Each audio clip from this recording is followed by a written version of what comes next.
장애운전재활센터입니다. 오늘 학과시험 대비 동영상 강의 두 번째가 되겠네요.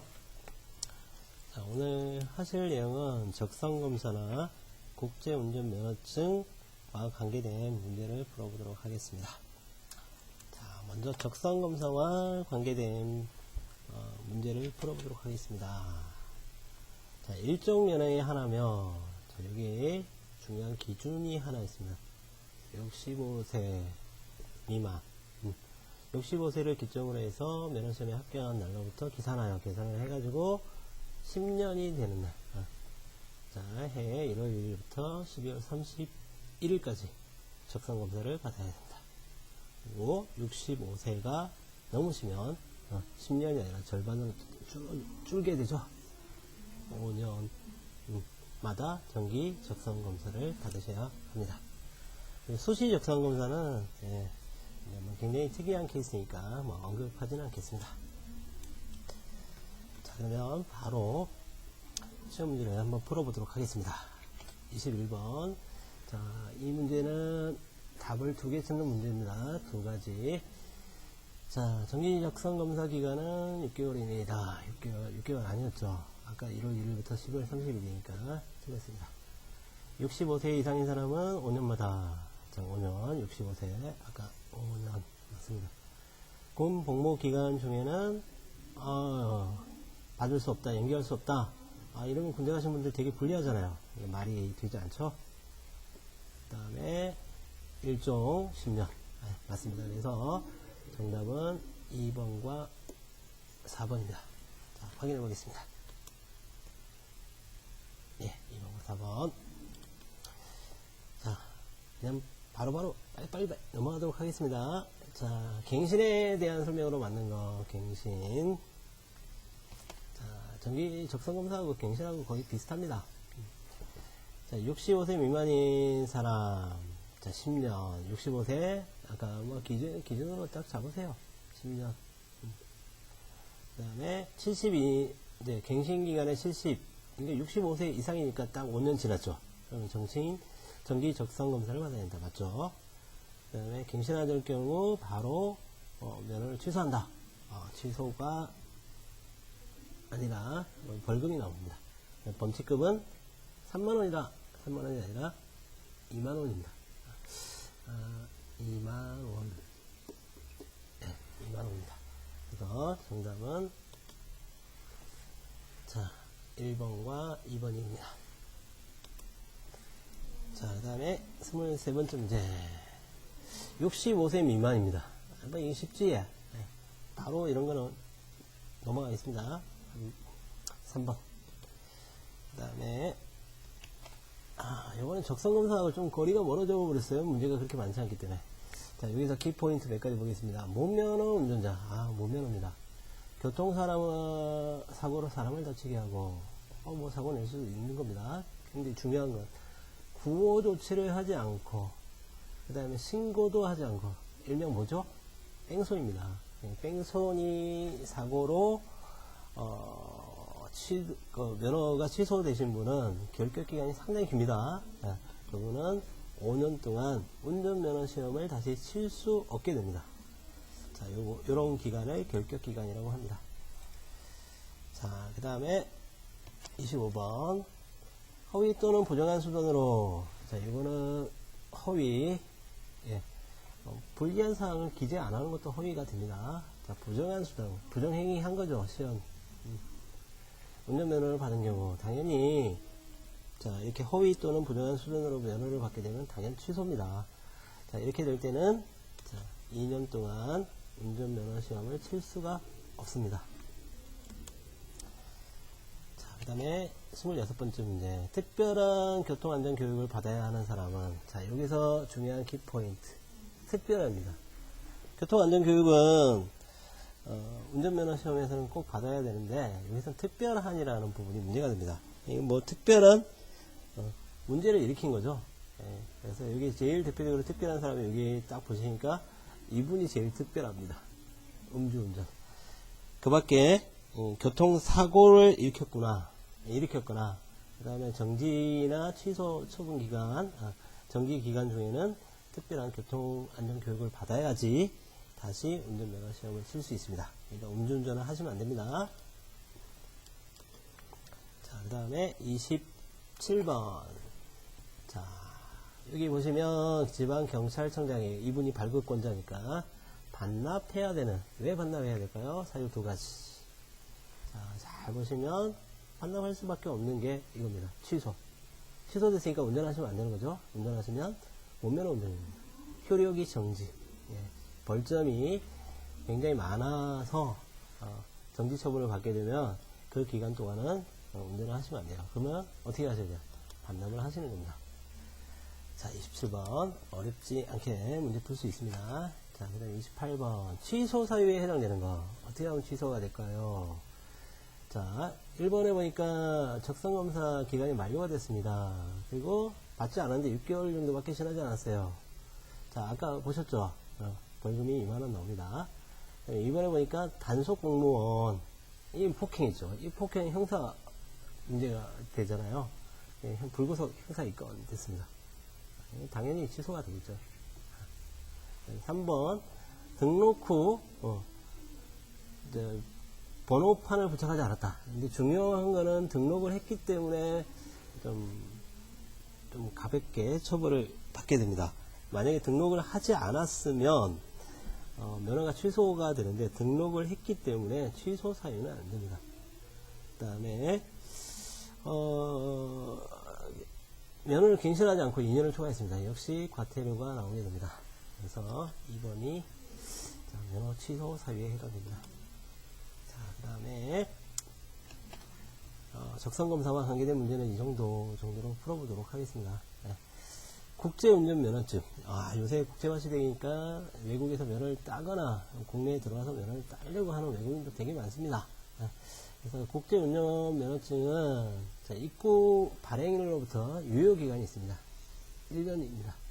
그리고 외국의 행정청에서 발행한 경우에는 입국일로부터 역시 1년이 됩니다.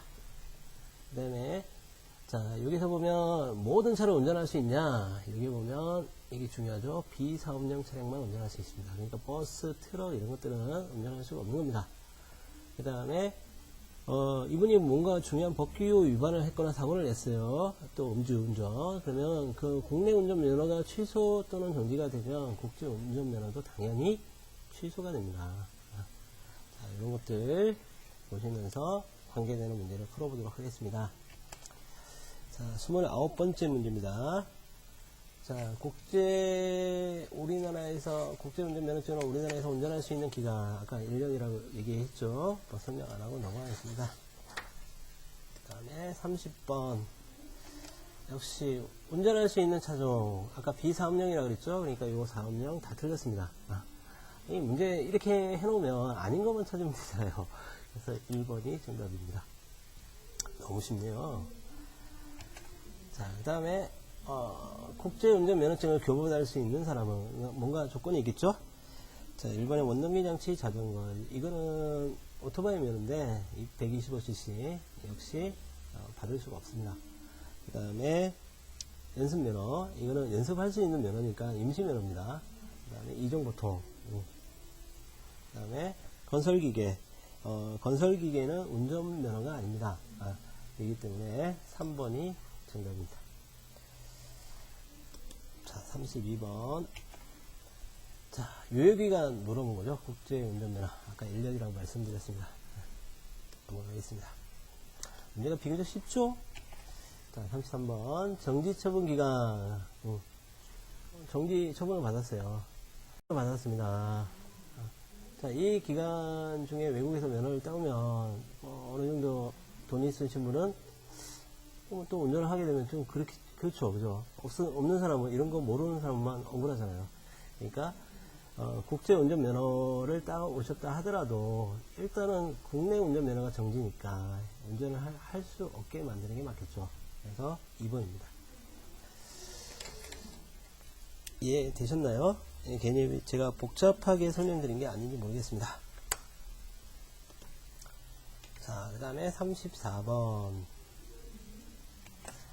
자, 자동 변속기 오일을 점검하는 방법으로 만든 거. 자동 변속기. 뭐 어렵죠? 쉽게 얘기하면 오토입니다. 오토 오일, 기름이 들어있는데, 자, 방법으로 만든 거. 특이한 형태의 문제인데, 보통은 운전을 하고 나서 점검을 할 때는 시동을 끄죠. 요것만 시동을 켜야 됩니다. 그래서 시동이 켜져야지, 자, 되고요. 엔진을 켜고 이렇게 점검을 해보면, 그 오토 오일이 들어있는 탱크의 상태가 H 상태가 되면 정상입니다. 그거는 시동을 켠 채. 오토는 시동이 돌아가야지 작동한다. 이렇게 보시면 됩니다. 자, 35번입니다. 자, 이것도 복잡하게 생각하실 필요 없습니다. 출발 전입니다. 힌트. 엔진 룸을 열어서, 앞에 본네트라 얘기하죠. 육안으로 점검할 수 있는 거. 자, 첫 번째, 브레이크액의 점도는 끈적끈적한 건데, 이거 눈으로 확인이 안 되죠. 만져보셔야죠. 그 다음에 점화 플러그, 이거 불꽃을 일으키는 장치인데, 특수한 공구로 열어야 됩니다. 그 다음에 엔진 오일이 제대로 됐는가 안 됐는가. 이거는 엔진 오일 게이지를 통해서 확인할 수 있습니다. 찍어본다고 얘기하죠. 그 다음에 온도. 이거는 온도계, 차량 온도계가 없습니다. 그렇다고 뭐, 일일이 뜨거운지 차가운지 만져볼 수도 없고요. 그래서 이거는 3번입니다. 자, 그 다음에 36번. 자, 차는 자, 기름이 되지만 이 물도 상당히 중요합니다. 엔진을 식혀주는 냉각수사. 그래서 맞는 것 두 가지 쓰는 겁니다. 자, 운행 후. 자, 운행을 했으면 냉각수가 상당히 뜨겁죠. 근데 캡 뚜껑을 바로 열게 되면 화상을 입게 됩니다. 그래서 이거는 조심하셔야죠. 5분 정도 식혀야죠. 그 다음에 일시적으로 보충할 때는 정류수를 넣어줍니다. 원래 부동액과 함께 넣어야 되지만 순간적으로 할 때는. 그 다음에 색깔이 초콜릿색에 가까우면 정상이다. 초콜릿색. 별로 짙은 갈색이죠. 별로 좋지 않습니다. 자, 연두색 또는 초록색에 가까워야 됩니다. 그리고 겨울뿐 아니라 상시 보충한다. 그래서 4번은 맞습니다. 2번과 4번이 정답입니다. 37번입니다. 승차하기 전, 아직 차 타기 전이죠. 자, 점검사항으로 맞는 거. 타이어 마모 상태, 타이어가 닳았는지 안 왔는지 육안으로 확인이 됩니다. 그 다음에 전 후방, 차 앞뒤에 장애물이 있는지 없는지 확인이 되죠. 자, 근데 계기판이라든지 브레이크 페달이라든지 이런 것들은 운전석에 앉아서만이 점검이 가능합니다. 그렇기 때문에 1번, 2번이 정답입니다. 38번. 자, 어떻게 보면 어려울 수가 있는데요. 자, 우회전을 하면 바퀴가 두 개가 있는데 앞바퀴와 뒷바퀴 회전 궤적의 차이가 뭐냐. 그러니까 자동차가 있으면 이 자동차 앞바퀴의 궤적과 뒷바퀴의 궤적의 차이입니다. 뒷바퀴가 더 안쪽으로 들어간다 해서 이런 거를 내륜차, 안에 내자에서 바퀴 륜자입니다. 내륜차 현상입니다. 네. 그림 한번 보세요. 자, 소형차는 약 90cm, 그러니까 이 앞바퀴 궤적과 뒷바퀴 궤적이 90cm 정도 차이 납니다. 그러니까 뒷바퀴가 우회전을 할 때 접촉을 일으킬 가능성이 큰 거죠. 대형차는 앞바퀴와 뒷바퀴의 간격이 넓기 때문에 그만큼 내륜차 현상이 큽니다. 이렇게 이해하시면 됩니다. 그림상으로 보니까 잘 이해되시죠? 그 다음에 자, 자동차 엔진을 식혀주는 냉각장치입니다. 제일 대표적인 건 냉각수죠. 자, 고장 및 조치에 대한 설명으로 만든 거. 자, 엔진 관열은 기온이 높을 때만, 그건 여름에만 일어납니까? 아니죠. 겨울에도 일어날 수 있습니다. 자, 그 다음에 라디에이터가 과열되었을 때, 자, 냉각수가 모여있는 것이죠. 캡을 열면, 냉각수 분절이 될 수 있다. 맞죠? 물에 비해 부동액의 비율이 높을수록 냉각 기능이 우수하다. 이렇게 하면 부동액만 부으면 되는데, 그게 아니잖아요. 그래서 적당한 용량을 해야 되고, 부동액 비율이 높으면 너무 지나치게 높으면 냉각 기능이 오히려 떨어집니다. 우수하지 않습니다. 그 다음에 에어컨을 켜놔야 된다. 에어컨 키면 더 과열이 됩니다. 그래서 2번이 정답입니다. 40번 문제입니다. 전기장치 고장입니다. 자동차의 전기장치. 네, 자동차에서 굉장히 전기장치가 많습니다. 자, 퓨즈 있죠? 집에도, 자, 퓨즈가 있는데, 전기 과부하를 방지하기 위해서 설치된 것이다. 그래서 과부하가 걸리면 퓨즈가 절단이 되겠죠? 그 다음에 전조등이 켜지지 않은 것은 모두 퓨즈가 단선되었기 때문이다. 여러가지 원인이 있습니다. 뭐, 배터리가 다 나갔거나, 퓨즈가 뭐, 단선되었거나, 뭐, 이런 원인이 있습니다.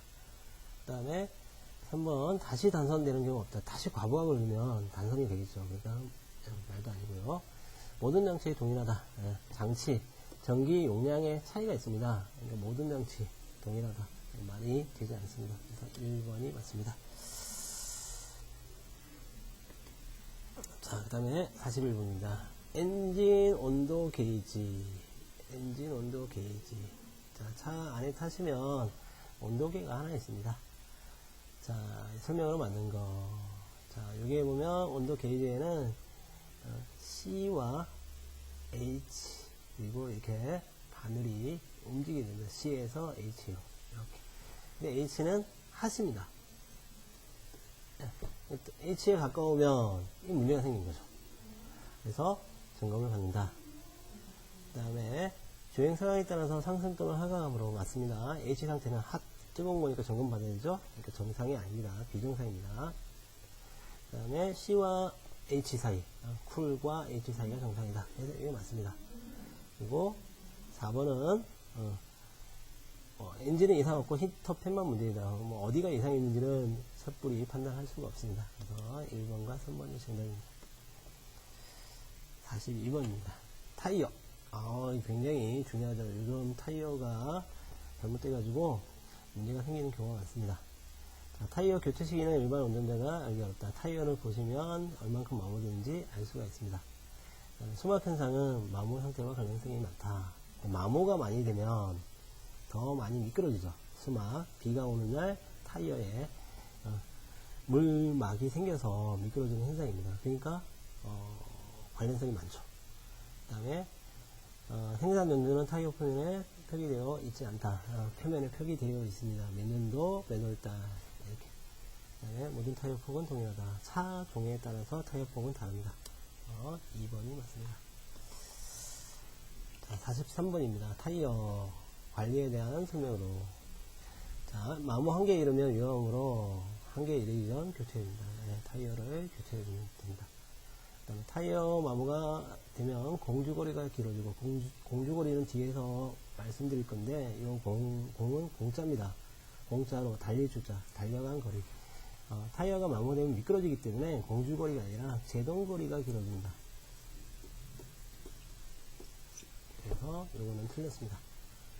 그 다음에 유류비 절감 차원에서 광폭 타이어. 광폭 타이어를 선호하시는 분들이 굉장히 많은데, 광폭 타이어 하면 운전에는 안전이 있지만 폭이 넓기 때문에 노면과의 접촉면이 커집니다. 그렇기 때문에 유류비 절감 효과는 없습니다. 그 다음에 일정한 주행거리에 사용하는 후 타이어는 상태를 확인한 후 앞뒤 타이어의 위치를 교환합니다. 대각선으로 바꿉니다. 오른쪽에 있는 거 이렇게 왼쪽 앞으로 대각선으로 교체를 합니다.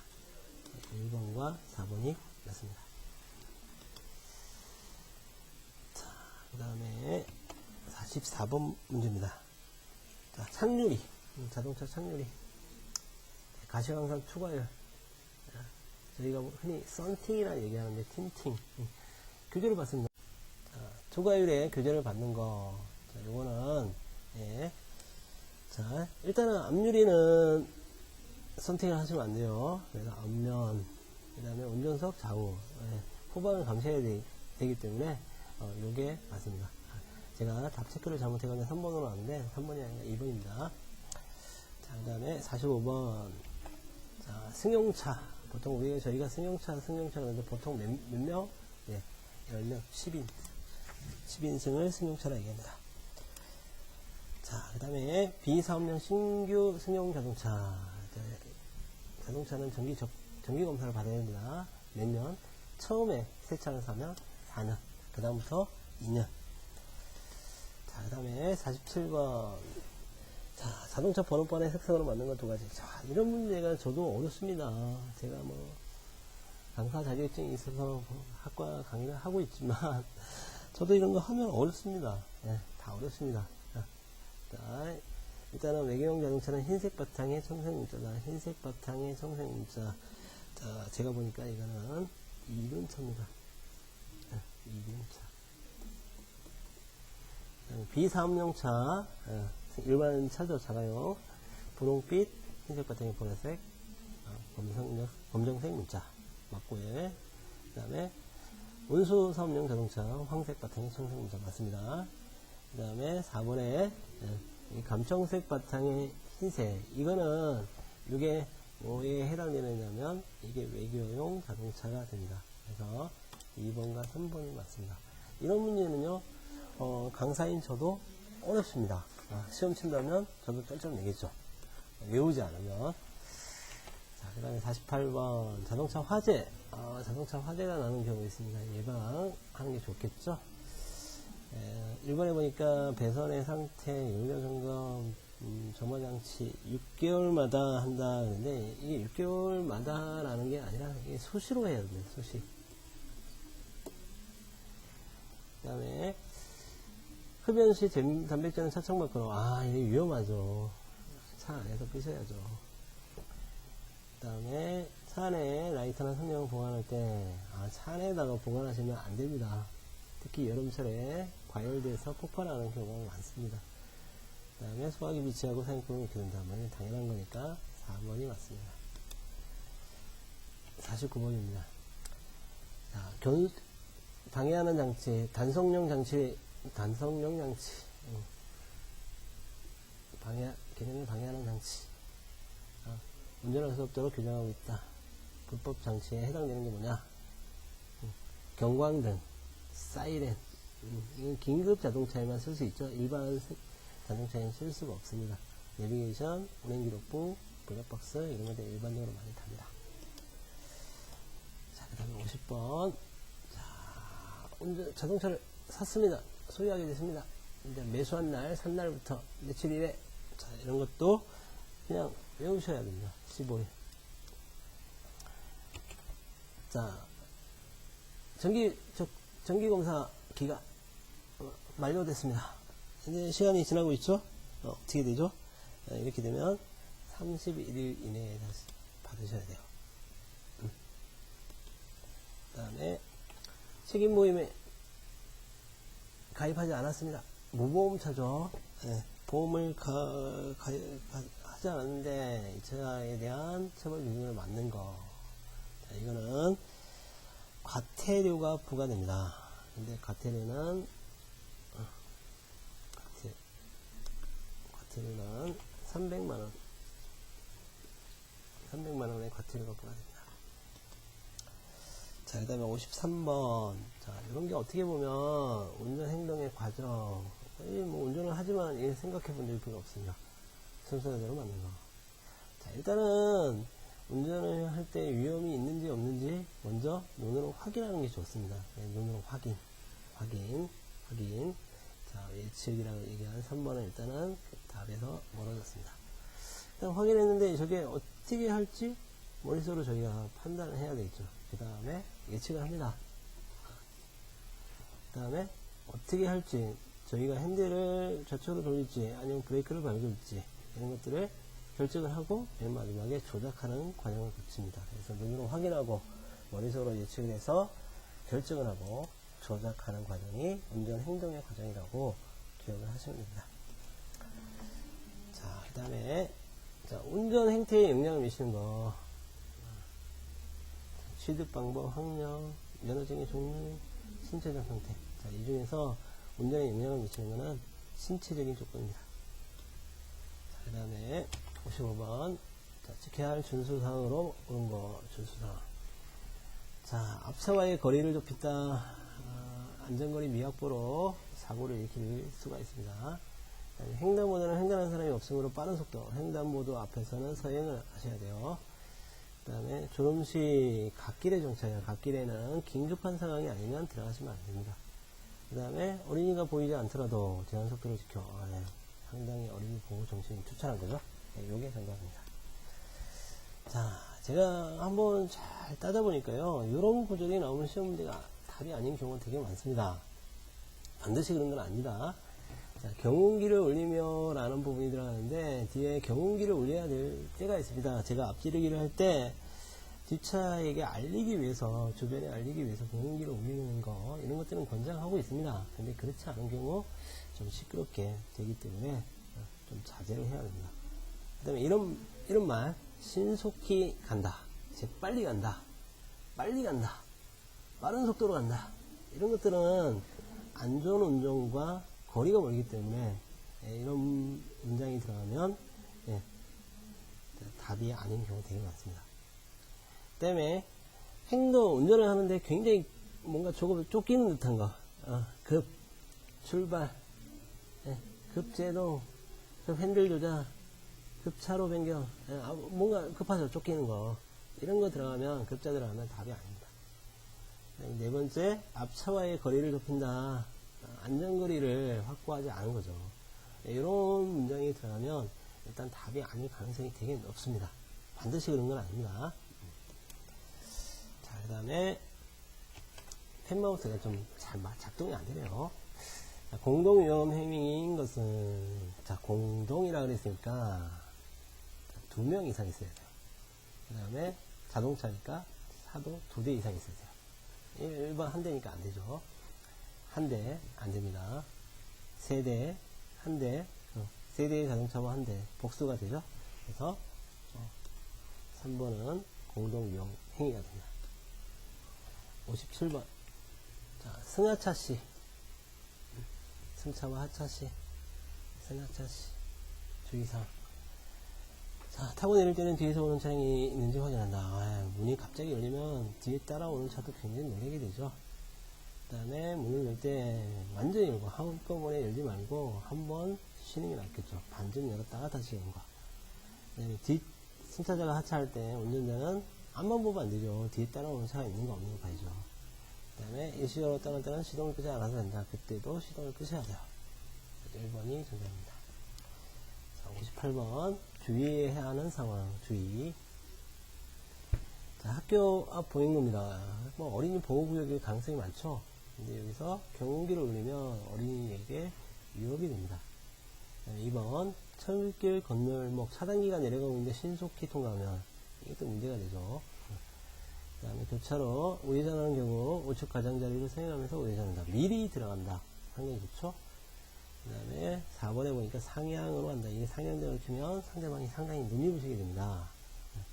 뒤에 나중에 자세한 부분을 살펴볼 겁니다. 3번이 정답입니다. 그 다음에 59번. 자, 교차로에 접근하고 있습니다. 자신의 진행 신호가 바뀌는 것을 보고, 이 정지선이 있습니다. 이 정지선에 서야 할지, 말아야 될지, 망설이게 되죠. 망설인다 그래서 이 선을 딜레마 존이라고 합니다. 자, 여기 한번 보세요. 진행을 하고 있는데, 이 차들은 여기 이 정지선이 있음에도 불구하고 이게 정지선을 넘어가게 되죠. 이 정지선을 넘어가게 돼서 이 안에 횡단보도를 위협하는 행위가 됩니다. 이런 것도 정지선 위반, 정지 위반으로 처벌받을 수가 있습니다. 자, 이상으로 학과 시험 대비 동영상 강의 2번째를 마치도록 하겠습니다. 다음에는 킥마우스 상태를 조금 더 좋게 유지하도록 조금 더 신경 쓰고 노력하는 강사가 되도록 하겠습니다. 이상입니다.